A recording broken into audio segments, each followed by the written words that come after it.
কেমন আছেন ভাই? এদিক দিয়ে যাচ্ছিলাম, ভাবলাম আপনার সাথে দেখা করে যাই। খুব ভালো করেছো। চলো ভেতরে যাই। চা খাবা নাকি কফি? না, এই গরমে আর চা কফি খাবো না। ঠান্ডা পানি হবে আপনার কাছে? হ্যাঁ, এই তো আমার সাথেই আছে।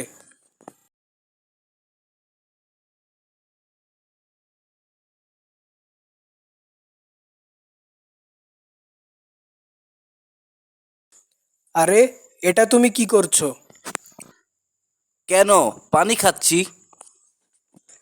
হ্যাঁ, কিন্তু দাঁড়িয়ে। রাসূল সাল্লাল্লাহু আলাইহি ওয়াসাল্লাম বলেছেন, তোমাদের মধ্যে কেউ যেন দাঁড়িয়ে পানি পান না করে। কেউ যদি ভুলে পান করে থাকে তাহলে সে যেন বমি করে তা ফেলে দেয়। সহিহ মুসলিম।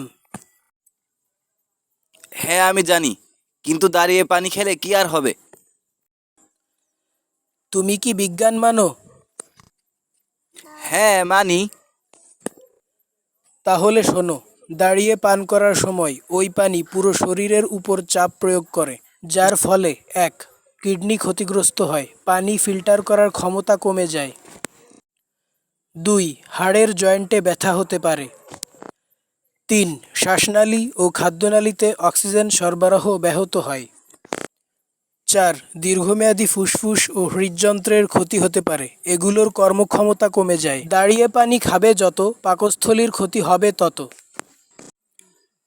তাই নাকি? এত কিছু তো আমি জানতাম না ভাই। এখন থেকে সবসময় বসে পানি খাবো।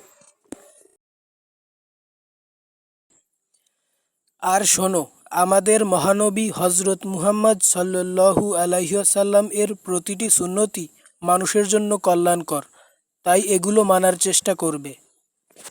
জি ঠিক বলেছেন।